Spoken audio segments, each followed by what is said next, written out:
You are listening to Action Design Radio, podcast of the Action Design Network, a globally recognized nonprofit organization dedicated to promoting all aspects of behavioral science. We bring you leading researchers and practitioners to discuss the latest behavioral science insights and how they can practically be applied to make a better world for all. Thanks for tuning in and enjoy today's episode.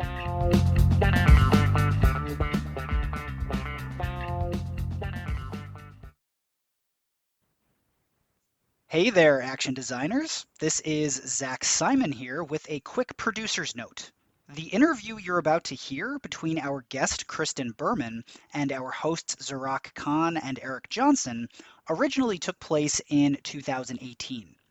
In 2021, Kristen wrote a chapter for the book Building Behavioral Science in an Organization, which was, of course, edited by our very own Zarak Khan and Laurel Newman and published through Action Design Press with assistance from UPenn's Master of Behavioral and Decision Sciences program. Kristen's chapter in that book centers around the same topic as this interview: how behavioral science could and should be applied to product management. So with the release last year of the book, we felt it was a great opportunity to reprise this fascinating interview and generate some further discussion around this topic. Thank you and enjoy the episode. And we are very lucky and very excited to have with us today Kristen Berman. Hello. That was I'm already awkward. It's okay. So really excited for this conversation. We're going to be talking about what it means to be a behavioral product manager. But before we get into that, Kristen, maybe if you want to tell us and the listeners a little bit about yourself, your background, kind of how you got into behavioral science in the first place. Great. So I study human behavior and have started actually my journey at Intuit. I was a product manager at Quicken Online and then QuickBooks, and moved into the behavioral science field after kind of hearing Dan Ariely speak and just falling in love with the kind of what I thought was at that time the missing pieces of the product manager's toolkit. And then moved into working with him, started the behavioral science group at Google with Dan Ariely, and we also founded Irrational Labs, which is a nonprofit behavioral science consulting group, which does a lot of things from health, wealth, and happiness, research and consulting. And now co-founded Common Sense, which is a behavioral science group out of Duke. And we primarily think about financial decisions. So how do you get folks to save a little bit more, spend a little bit less, all around kind of helping people make the decisions that are hard for us in the short term, but good for us in the long run around our money. Yeah, and I guess I'll use that as an opportunity to plug as well. If you haven't already listened to, we recorded an episode with Marielle Beasley, who is your co-director, I guess, at Common Sense Lab a couple months ago, which was a great conversation. So if you guys are interested in learning more about Common Sense Lab, which you should be, take a listen to that as well. It better be. We also just, as a plug for we just released a 226-page report. So that could be weekend reading material for folks, but it chronicles the 38 projects that we did this year in 2017 and alludes to some of the ones we did in the past as well. Oh, I have the page open in my browser as we speak. As do I, actually. So. Happy Friday. Let's go. yeah, gearing up for an exciting Friday night. So, yeah, I mean, you have this incredible background and a ton of great experience. And I kind of felt like looking through that and just from some of our previous conversations, I could see, how you were able to pull together all these thoughts on what it means to be a behavioral product manager. But I was kind of curious, just, in your own words, like, what was it that prompted you to start, I guess, thinking about that? What were your experiences that led to that? And then eventually, your decision to write that article. Maybe before you start, we should be clear to people that there is an article they need to read in case they haven't. About behavioral product managers by Kristen. So. Yeah, we'll link to that when we post this. We'll link to it, but I think if you search behavioral product manager, it should come right up. Yeah. Yeah, I'm trying to coin the term, even had an acronym in there. Yeah. Kind of how I started thinking about it was reflecting on my time at Intuit when I was a product manager for Quicken Online. So this is, Quicken Online was prior to Mint. It was a personal financial management tool. Had all the fun features that personal financial management tools do, except we were losing the war of personal financial management to Mint. And so the execs kind of came down and told us we needed to make it prettier. Mint at that time was kind of known for its visual aesthetic. And so if you kind of think about this, high up folks come and tell a product team that things need to change. And so what we did was kind of sprint for the next couple weeks, late nights, to make the product very visually appealing, where you'd log in and you'd see all of your finances displayed for you. And this, was what Mint was doing, and we were about to launch this. Before we did that, we had a user feedback session where we brought people into the lab, and Intuit had a very nice user research center, so you could actually see how they were reacting. The whole team was watching as people went through the flow for the first time. And the cool thing was it was almost ready to go, so they were actually looking at their own data. So they would sync their bank account, and then they would be able to see kind of this new visually appealing version of Quicken Online. And so we were all really excited, and the first person does it, and they sync their data, and then they cover their eyes. And it was like they did not want to see what was in front of them. And so the product team, the UX team, and us were like, what the heck? This is crazy. We just spent all this time. It must be just this one person. Let's bring more people into the lab. And more people came into the lab, and the same thing happened, is that every time they would see their money, they would just cover their eyes. And reflecting on this, the product team at the time was really surprised. But if you know anything about behavior, you know that what happened is that they were seeing their money leaving their pockets. And it was a very visually pleasing, clear pie chart that showed what we know as loss aversion. You are now seeing all the money leaving your pockets clearly. And what we know about loss aversion, right, is that people don't like this, and it's an emotionally offensive thing to see. And pile on top of that, there's something called information aversion, where you don't really want to look at the scale if it's not good. And so if, we spent all this time as product people doing something that we as behavioral scientists would say, this is crazy. Why would you do that? And so as product managers, it feels ridiculous that we kind of go into the world without the toolkit of behavioral science. And every day you have people product managers just making things up.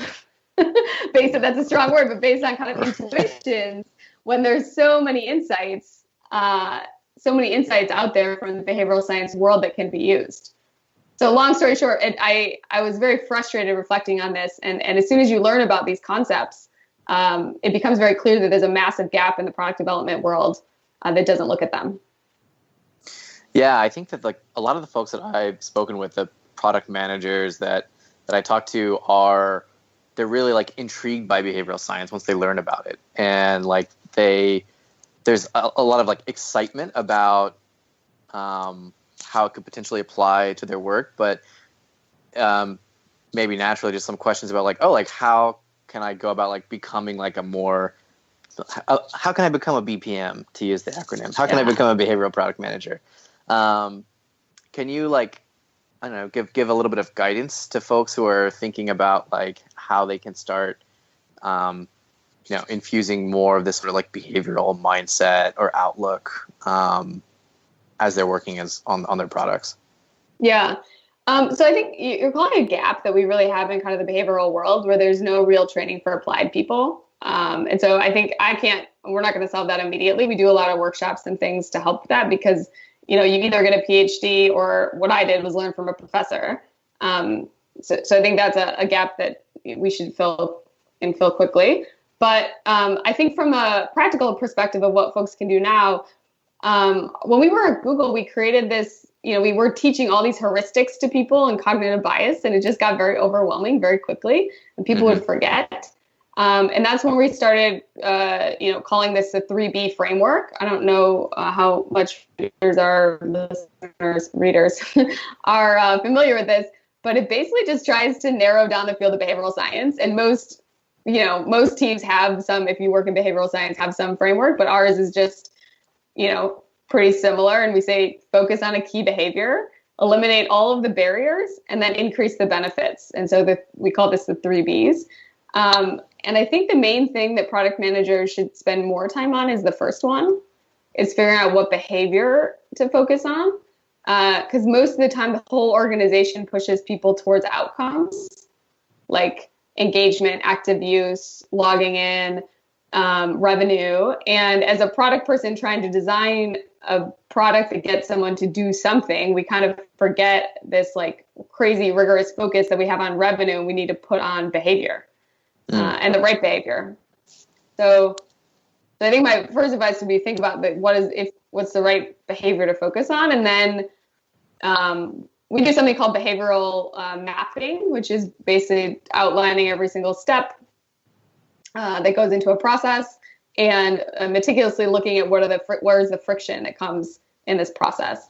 And this is kind of an alternative to some of the typical toolkit that product managers use, which is like persona creation, focus groups, interviews. In the behavioral world, you focus much more on what people do versus what they say. And so I think getting really good at mapping out what people do is a critical skill. Yeah, one example I can think of like that, there's a couple things that do that. And as I was rereading the article, I was kind of noticing it's like it is a lot different thinking of the behavior that someone like does within the product and ultimately achieves versus some more the more like technical aspects that like you tend to get measured. Like we always try to push, or I try to think about like there's kind of our business outcome, but there's like the user outcome, and ultimately the user outcome will drive that will drive a business outcome in the end of the day if they're not getting done what they want to get done.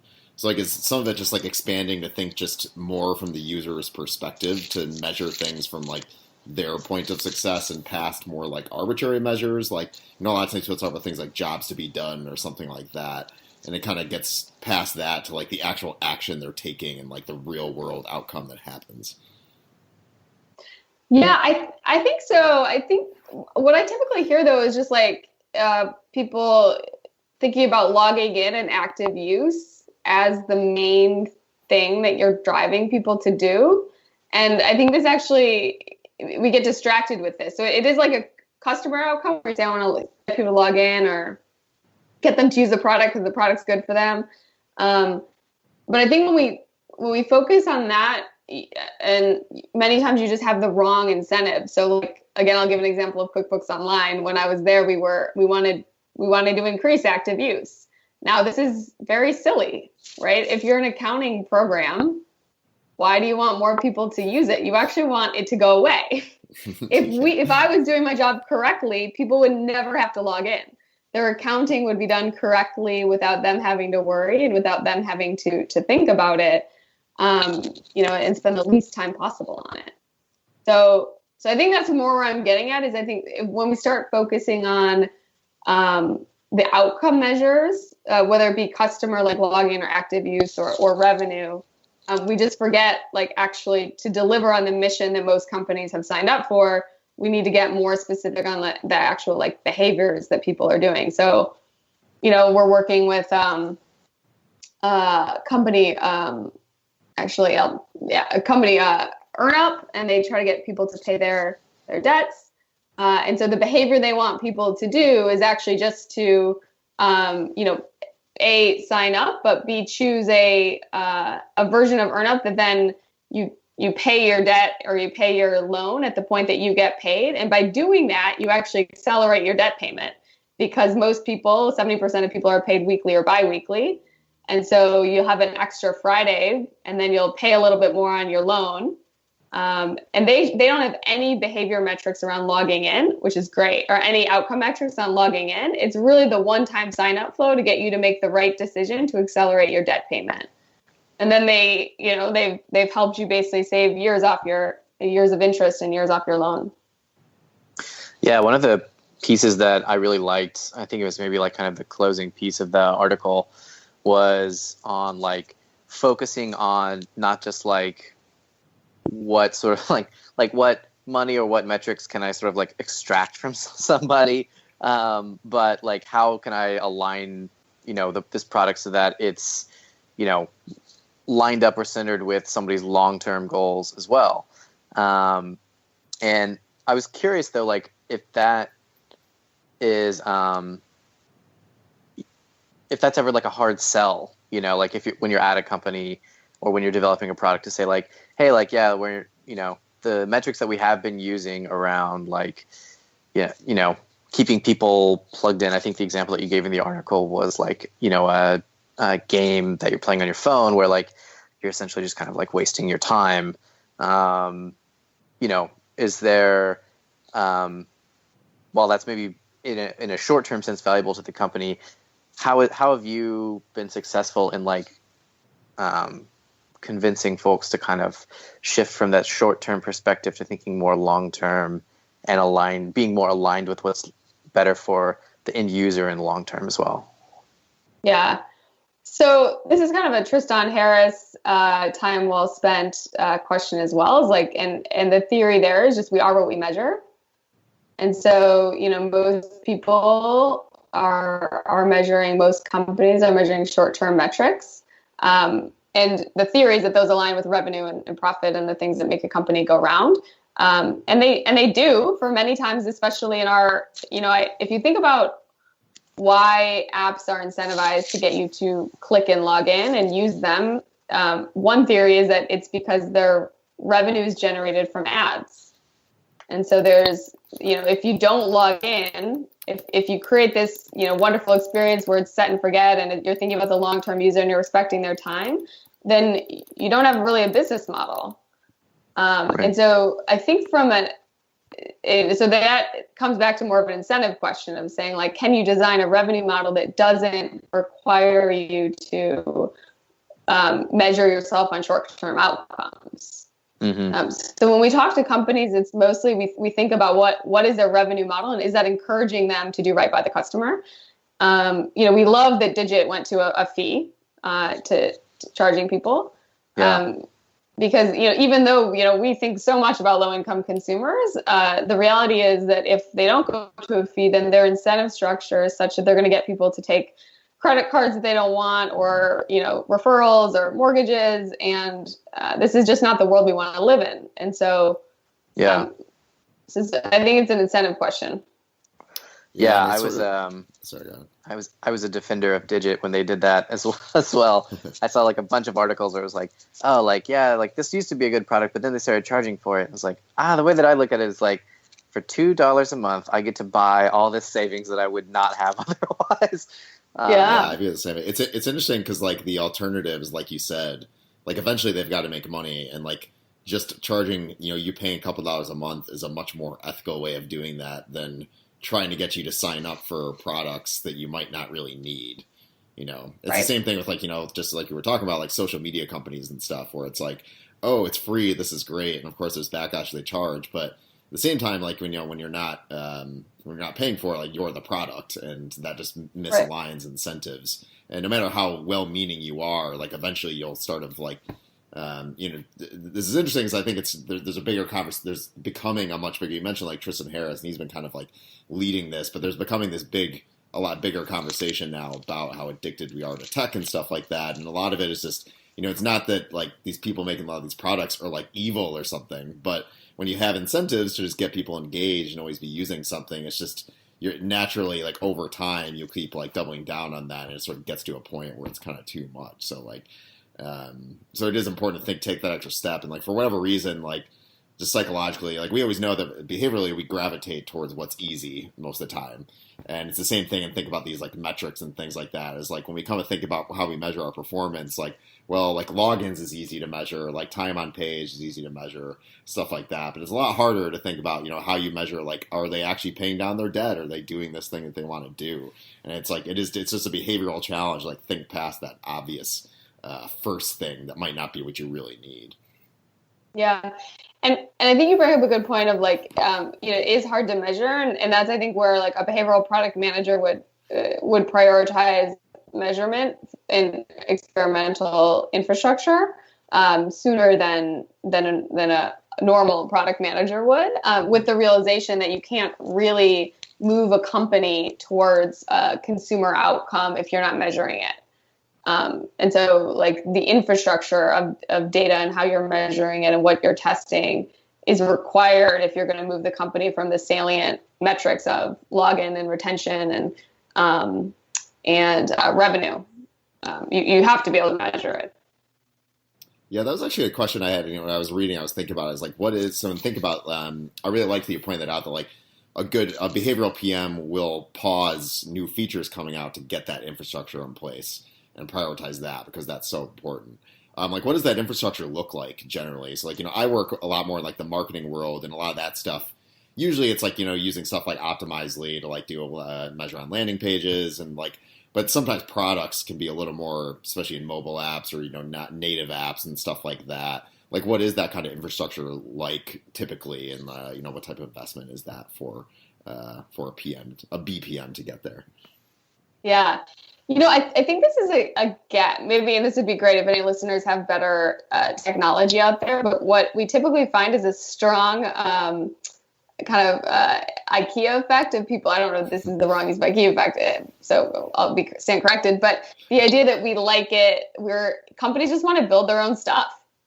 And so what's happening is it's homegrown. You'll get basically like companies that are, we found that like it's about Series A, Series B, that they're figuring out that they need more data capabilities and infrastructure and experimental framework. And there's nothing really off the shelf that they're comfortable using or that we've seen. And we've really pushed them to like, how can you push the boundaries of Optimizely? But the reality is that they're building the randomizer themselves. They're building they're using Tableau or whatever to display data, but it's all kind of like hacked together, which is really tough because then you'll have to build something else when you scale more. So we haven't found that companies are using any consistent off-the-shelf software. I think it's a great market opportunity because engineers are just spending way too much time doing it. Building the homegrown stuff and then testing it. Yeah, that's interesting. And that's what I've noticed more on the product side is that there is a lot more homegrown stuff that you kind of got to put in yourself. So like it would seem. So yeah, to listeners out there, if you're feeling ambitious, see if you can build that solution for us. Or maybe there's stuff out there that I don't know about. So I think that'd be great to find that there's nice new apps that are a little bit more robust and behind the server than Optimizely. I was wondering, so I sent this article around to a bunch of my team at Merits, and I've been like meeting with a lot of the product managers there. And so when we scheduled this, I sent a follow-up to that crew and was like, hey, that article that we all loved? I'm chatting with her this week. And one of the questions that they had was around like, if you're somebody who's managing a team of product managers who are, let's say, making the transition to being behavioral product managers, like how do you evaluate like the performance of a behavioral product manager versus a traditional product manager? Is it sort of like drawn from the metrics that you would set, kind of for yourself, like within the product, or is it or is it just not that different necessarily from how you would normally evaluate someone's performance? Yeah, great question. So I think at the end of the day, the product managers are usually evaluated on the customer outcomes and business outcomes. So I'd say I don't want to vary too much and say dramatically we should change how we evaluate success here. I think because we are not great as a product management community at measuring customer outcomes, I think actually the BPM would get more love for doing this. I think experiments are definitely one. So how many experiments you're doing and if they actually test like the big objectives. So So I'm not a proponent for testing everything. I am a proponent for thinking about what your biggest company and strategic risk is, and then figuring out a creative way to do quick testing on this and strategic in-product testing. So I think how many experiments you run and are they worth the company's effort and resources? And then the second thing is, how do you get customer insights? So a lot of our confidence as product managers comes from how we can represent the customer, and a lot of this is just not correct. It's our intuition, right? And so I think with the crutch of behavioral science, we should be requiring people to justify their intuitions a lot more with insights around why people do the things they do, and proof, looking around what other people have done and research that already exists. So like, before you talk to 10 people, have you done a literature review? You don't have to do it. Somebody else maybe has already done it. And so, the idea that we just let product managers and designers and engineers kind of make up, and create products is a really powerful position to be in. And so I think we should give it the weight that it deserves. With we should look around and see what other research is out there before kind of creating or reinventing the wheel. Yeah, I think that totally agree. And yeah, it's one of the things that I think our team, like our behavioral science team, tries to kind of serve in that role of, like, when folks have questions or think that there might be some potential application of behavioral science, then they can kind of like reach to us, because we sort of have, I think, are also trying to move away from like the notion of like everyone should just have like a poster with all the different heuristics on it, like at their desk, and like pull it out of a hat and see which one fits in, right? So it's more of like a process. And part of the process is like, you don't necessarily have to be like a PhD in behavioral science, right? You can start with some of like, like the 3 Bs or East framework or whatever framework, you kind of have within your own company or organization. And then, you can, reach to other experts who have kind of been there before, or have already done a literature review or something like that. I think that makes total sense to me as well. The other thing that Kelvin Kwong, who former Jawbone, he did with his team is basically gave away our workbooks, which we have like 10 workbooks, go through different principles, and had the team just have discussions on them every week, which then was like kind of a way to chunk like, okay, how would we use social proof in the product? And it helped really create a shared language that the team was using. And so that, because you as a product manager, it's great if you know behavioral science and understand this, but actually your job is more as the leader of the product to infuse this within the copywriters and the designers and the engineers. And so I think a lot of it is kind of creating the shared language as well, so that you don't have to have this like, the wheel of heuristics. Right. So one thing I was kind of wondering is like sort of like the evolution of this coming to like the BPM. Like you've worked with a lot of, there's probably, I can't think of anybody else that probably has worked with so many different product teams or different companies and probably seen this sort of like evolution happen in some way. So I was curious about just kind of the history of this. Like, have you seen any consistent changes like within the, your experience within kind of the tech industry of like some of this becoming more and more common? Like, are there certain things that have become more common as time's gone on, and maybe how has that changed over time, or how have your kind of like thoughts of what this kind of BPM model looks like been kind of evolved through your experiences and over the years? Yeah, I kind of thought that we would land on a behavior, like we'd have a role in a company called a behavioral scientist. I thought that that's the model we would land on, as kind of a tech or a community of product people, because I was hoping that you'd have somebody who would be kind of move from researcher, which is typically like in big companies even still qual and focus groups, to the behavioral scientist, which is incorporating quantitative research, kind of an observational, like say versus do, and much much more of the wider breadth of the academic community. I moved away from that recently after talking to a few HR managers and saying, like, what will happen? Like, we have this huge field of behavioral science. It's wildly helpful to people who create new things in the world, new features. How will these worlds match up? And he just was like, the main one that I remember was like, he runs a recruiting company. Like, it's never going to happen. And I was like, that's an amazing insight. What do you mean? And he's like, because the HR folks need a rec for it. They need, they're not hiring for a behavioral science person. And so you have to get the HR person to create another role for that. And to do that, you have to go through the manager. And so he thought that basically the chain of events would just be too difficult to do. And I mean, I tend to agree, because we don't, again, as we started this conversation, we have no training ground for applied behavioral scientists. So there's really very little places for people to go and get an education outside of a couple-day workshop. So basically I was like, well, then how should behavioral science, who should be responsible for this?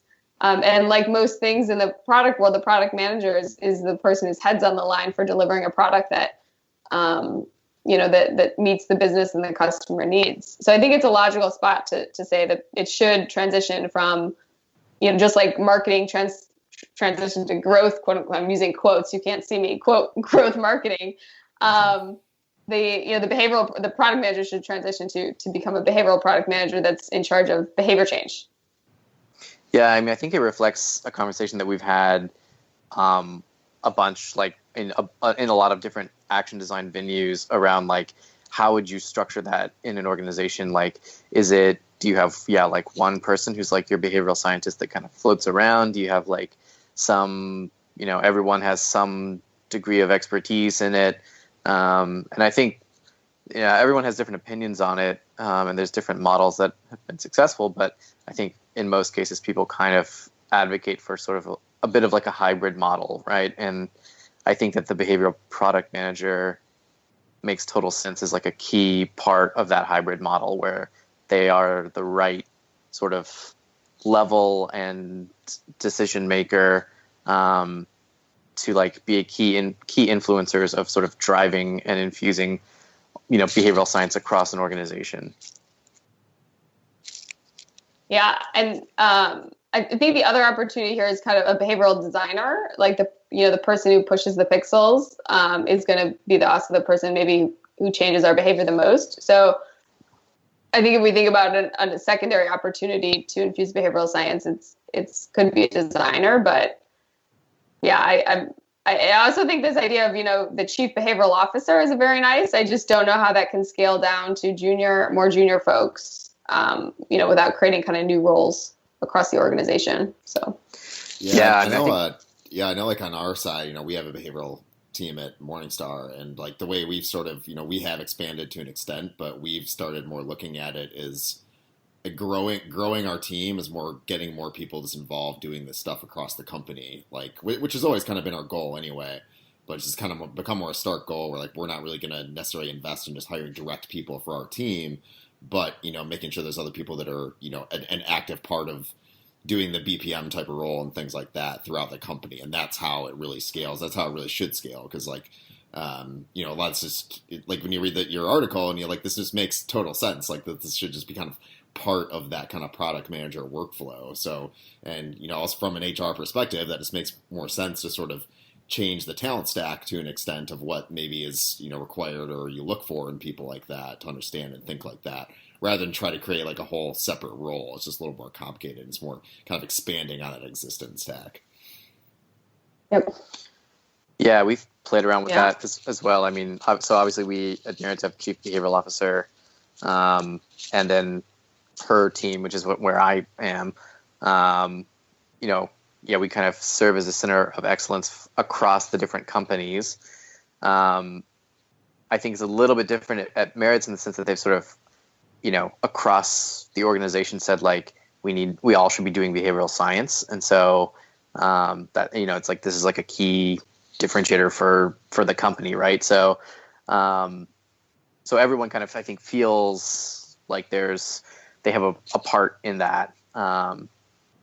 And so I think that, we've adopted some of the same model of kind of what you're describing, Eric, of, everyone sort of figuring out how it fits into or to what extent it fits into their role, and how they can start, kind of getting more up to speed with it, or applying it more often or more rigorously. And so that's why I was excited when I saw your article and was like, I think I sent it out to our team, and then somebody else had already seen it. Somebody else had already sent it around, and then a few other people sent it back. They were like, "Oh, hey, have you seen this? Like this?" Yeah, it was totally. Wow, At least on the Merritt's campus, it was very viral. Nice. So, like, building on that though, thinking, we've talked a little bit about our experience, but given what you've seen, are there any like examples of particular companies or particular like product managers you work with, or know pretty well, that are sort of already fitting this model, that can maybe be sort of like case studies for how this might work? Yeah. I've mentioned Kelvin now. This is my second or third time on this call, but he really is. He's really wonderful, and he's been at Jawbone, and now he's at, I think it's Sleepio, and he's kind of putting into practice some of the behavioral thinking and infusing not only it within how he thinks about product requirements, but really making it a priority to do the data capture and the infrastructure building and cult out his team in behavioral science. And develop new products, you kind of using some of the behavioral science methodologies. So I think he is definitely one. I'm also a big fan of Chris York. He's a freelance designer, but acts much more as a product manager, and has kind of touched a lot of products. And so he has a strong point of view. I think his strong point of view is like, if it's not as in the 3B model, it has to be easy and it has to be appealing, like reduce barriers, increase benefits. And Chris is one of the best people for reminding me of this. He's like, if it's not as funny as a cat video, then it's not good enough. And it's kind of a really, but it's a really nice reminder that like that's what we're competing with. Like people have really immediate needs for benefits, and a lot of things are calling in their attention. And so we can't pretend that like, people want to save money and that's what they woke up today thinking they would do. We have to fight for the attention, and same with making it easy. So I think he's kind of best in class at trying to get all of the clicks down to as little as possible. Yeah, it's sort of harkening back to what you mentioned in the beginning. It's a lot of this is thinking like we can't just think of the ideal person, what like the ideal responsible, attentive person would do. It's like we're competing with cat videos. That's the reality. So like how do you make paying down your debt and saving for retirement and things like that at least somewhat as interesting as watching great cat or dog videos? Yeah. So we're getting kind of close to the end of our time here, but I wanted to ask a couple questions, and one of them is we've kind of talked around this a little bit in the sense of how challenging it can be. But one of the questions that we ask most of the guests on the podcast is what advice they would give to folks who are kind of trying to get into behavioral science. And so I know we talked a little bit about like workshops or like, getting a PhD, or we've asked different folks who have different backgrounds and different levels of experience, just to kind of see how their advice sort of differs, because there's all kinds of different paths to getting into this. So I don't know, what's your take on that? Yeah. So Rational Labs is going to be launching like a 9 to 10 week course later on. I don't want to commit to when or more details than that, but because of this gap, Action Design exclusive. Yeah. But I mean, I think there's, I made an Excel sheet of all the courses out there, and they're just like, most of them are wonderful, but they're too short, 2 days or something for training. So I have no real course recommendations. The way that I got into this is the same way that Evelyn Gosnell, who is a senior researcher at Irrational Labs, and Wendy De La Rosa, who's a principal at Common Sense, did, is we buddied up with a professor. So I buddied up with Dan Ariely, Wendy buddied up with Adam Grant, and Evelyn buddied up with Ayala Kanizi, and just offered a lot of free work. and it's not a fair system. So I don't think that this is a good way to get most people into it. But it definitely, I think it's a nice way. You say you're going to be exposed to a field from the academic perspective first, but you're probably not going to get actually Wendy is getting her PhD, but most people who are going to do that are not going to get their PhD, but you get exposure to the academic side of things before actually jumping into the applied. And I really like that as a philosophy that says this is a more rigorous field that has a lot of history and very smart people. And we should learn from the academic rigor kind of before jumping into the shortcuts that the applied world tends to have to take. Right. So that'd be my advice: is find a professor and do some free work. Cool. Yeah. Well, we'll definitely keep an eye out for your upcoming course. That's very exciting. Yeah. So what's next for you? What's next for BPM? What are you excited about that you're working on? So I'll tell you a few things I'm excited about. So Common Sense, we take tech companies and credit unions and nonprofits, and we help them do research to improve their customer well-being around their finances. And so we're currently a few experiments we're working on. I'm pumped about. We're working with NARMI, which is basically the front end to a credit union. So credit unions are notorious for having terrible technology. And so NARMI is basically going to take over that front end and has done that for a fair amount of credit unions. And what we're going to do is what we're hoping to do. Nothing is experiments are very risky and take a lot of time. So the plan is to think about what is successful in our world around savings, which is really automatic enrollment for 401ks. It's kind of the most successful thing we've got, and has gotten people to set aside money for the long term, and apply that to banks. So currently, if you go to Bank of America, Charles, all these, I did a diagnosis of all the major banks, and it's like 3 clicks to set up automatic savings. And if you think about the behavioral world, you say, why don't people do anything? It's not because they don't want to, it's because it's difficult. And so what we want to do with NARMI is make it much more like an automatic enrollment process for 401ks, and just make this automatic enrollment for automatic savings. When you sign up for your bank, you're just automatically going to save a little bit. And we're going to try to eliminate some of the barriers to savings as well, which is kind of the uncertainty that you'll have enough money, right? Most Americans are living paycheck to paycheck. And so what we'll do is time the withdrawal with their deposit, so that you're not actually worried about overdraft. And by the way, banks don't offer this right now. So banks only offer, like 2 to 3 options for when you want to do an automatic savings withdrawal, which is just kind of crazy. You say no one really wants a random time for you to just withdraw money. You'd want it withdrawn when you have money. Right. And so I'm excited basically to think about that the environment, the reason why America's savings balances are so low is not because people don't want to save. It's because banks and credit unions so far have made it fairly difficult. And so, are you guys also looking at like adding frictions around like taking money out of savings? Yeah, so I think we've kind of narrowed on this one as given that's our second choice. Right. So as we only get a few conditions, and so we'll start with the concept of can we compare automatic savings to not automatic savings and automatic savings time with deposits. But the second thing is, yes, can we add some friction to the experience to help people keep it in there and avoid the temptation of taking it. But I think right now we're kind of thinking about, right now banks just do this so terribly that we really want to show that like reducing the amount of friction to savings can help with this. And again, it's not that people don't want to think about their finances. It's just it's not easy right now. So that's one thing. The other one is we're working with Admit Hub. Admit Hub is a system that basically texts college kids before they get to college and helps prevent the summer melt. So summer melt is when people are going from senior to freshman year of college and don't actually attend freshman year of college for whatever reason.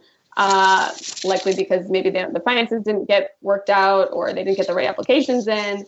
And then they're also texting, college students and helping them stay in school. And the crazy thing we learned and we'll start working on is that most of the effort around applications and getting lower income students to go to college and stay in college is around the FAFSA and the first year of the FAFSA. Right. So it's basically, can you get someone who's a high school senior to fill it out? And there's actually a fair amount of support there. And by the way, the FAFSA is, as we know, a terrible, terrible form. But there's not a BPM behind the FAFSA right now. For There's not a BPM. By the way, I think if we're to create other roles in society, we should create form designers and just really make this the most prestigious role possible as a form designer. Yeah. Yeah.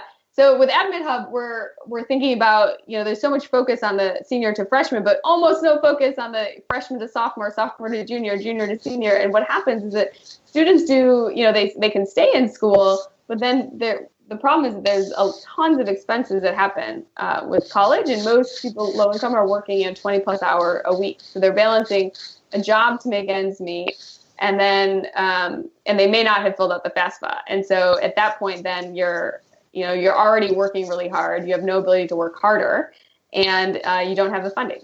So we're going to try to do a bit more. We'll do more of a behavioral diagnosis on the actual intervention, but we'll be tackling that problem with them. Well, those are both very exciting. So how can people stay up to date on those projects and all the other cool things you're working on? What's the best way for them to follow your work and of the the lab? Just text me. Just kidding.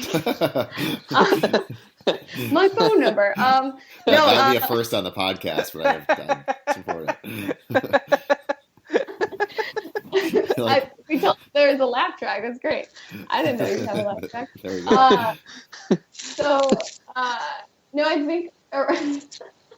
So commonsenselab.org, we have a newsletter that goes out around our common sense stuff. I'm biased. I think it's very nice. It also includes all the Center for Advanced Hindsight work, which is around health, and all the other projects that Dan Ariely spins up. And then Irrational Labs, we have a fun newsletter that we send out randomly. There's no cadence to it except when we want to share something interesting. And so I would just go to rationallabs.org and you will sign up for this wonderful newsletter. And I'll send you I subscribe randomly to both, and I will give them my heartiest of recommendations. It's good stuff. Nice. Wonderful. Great. Can I make one more thing on a behavioral product manager? Because I think it's a nice little story. Absolutely. Yeah, please do. And then you guys can edit me out if you like. Okay, so I think what we didn't talk about is paternalism in as much detail as I think PMs need to think through what their opinion is of this. And I'll give you an example. We were working with a large company that does advertising, and they were designing the sign up form for people to start advertising. And in one of these fields, you have to have people pick keywords that go into their ad. And the question that we said was, this is very difficult. You're a florist, and now you have to pick all these keywords that should actually, cause people to click on the ad. And yet you've never done advertising before. And the engineers we were working with were just convinced that the florists would know best, that the florists would know, how could we recommend their keywords? What if they sell tulips? What if they sell roses? We don't know. They obviously know their shop the best for me to recommend. And I think this is highlighting, a behavioral product manager would come in there and say, no. The world is complex. We are experts, and it's our job to make someone's life easier, and it's our job to basically take the burden off of the consumer and in some respects do it for them. Now, this is not the case all things, that you should not always make decisions on behalf of the user. I'm not suggesting that it's a one and done sort of thing here, but this mentality that the user should be able to kind of decide and they know best, I think is one that the typical product manager may come across a lot, and the behavioral product manager would question kind of at what point is it our responsibility to step in and be more proactive and paternalistic and help people do the things that they want to do in the long run but are hard in the short. So that would be my plug, is to think deeply about this as a BPM, and then really try to question the normal way of thinking, which gives the user a lot of control, which people think is good, but may also backfire. Yeah, I think that's a really good point. And like, I know sometimes it's like a touchy topic to think about the paternalism aspect, but like, for me, a heuristic is just like, what is, someone is using your product, they're using it for a reason. So like, what is that reason? Like, I use, let's say like fitness tracker or something. And like the purpose of that is like, I want to track more and I want to run more, for example. So like, as the product manager, like you shouldn't feel guilty about doing things that like make those decisions to make it easier for people to run more, because that is why they're using your product, Yep. Yeah. Amen. It's now getting religious. Sorry. Hallelujah. We started awkward, and I'm going to end awkward. The church of the BPM is convenient. That's right. I do have a goal to start a mini cult or religion. So if this is it, I'm down. Oh man, well, your paternalism just took a whole new turn with that. Oh gosh, edit. Well, we're always proselytizing for behavioral science, and we already have 501c3 status too. So that's like 2/3 of the things you need as a cult, right? It's like tax exempt and always trying to convince people to follow your way of thinking. I think that we're maybe more aligned on that than it seems at first. We just need to collect more donations. Right. Yes. Right, yeah. Text your donations to Kristen. Exactly. All right. Well, thank you so much for taking the time and chatting with us. We'll post the article as well when we post this podcast. If you haven't already seen it, go and take a look. It's fantastic. Follow Irrational Labs, follow Action Design, all of our stuff, action-design.org, and we'll talk to you next time. Thanks. Right. Amen. Thanks a lot for joining us. You may go, my children. Yeah, we definitely should start passing the plate more at the stuff and see what kind of donations we get. To be continued on that. Yeah. Penn's Master of Behavioral and Decision Sciences program congratulates our instructor, Zarak Khan, for co-editing the new book, Building Behavioral Science in an Organization, featuring MBDS Advisory Board members Charlotte Blank, Namika Sagara, Greg Schwartz, and MBDS alum Nicole Grabel. In the Master of Behavioral and Decision Sciences program at Penn, students learn the theoretical and practical tools to address a variety of real-life problems and explore the science of decision-making using real-world applications and a hands-on approach. Check out our unique interdisciplinary program and see how you can start affecting changes in the world. Visit www.upenn.edu/mbds.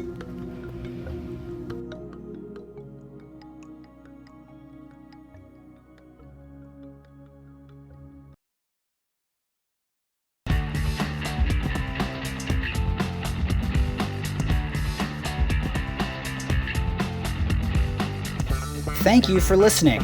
That concludes this edition of Action Design Radio, hosted by Eric Johnson and Zarak Khan. All podcast episodes are available on Spotify, Apple Podcasts, YouTube, and many other platforms where you might typically get your pod on. And don't forget to follow us on Facebook and Twitter. Special thanks to Morgan Bortz for design, and as always, we would like to recognize Steve Wendell, founder of the Action Design Network, a nonprofit organization dedicated to spreading awareness about behavioral economics, psychology, and all things behavioral science in order to help you improve your life, your career, and your understanding of the world around us and the people in it. I am your producer and audio engineer, Zach Simon. For more cutting-edge behavioral science content, visit action-design.org. Once again, that's action-design.org. There, you can sign up for our newsletter and find an in-person event happening near you. We have chapters in over a dozen cities in the United States and Canada. Also, on our website, you can find additional notes and links regarding the topics discussed in today's episode. Thank you again for tuning in, and we will see you again soon.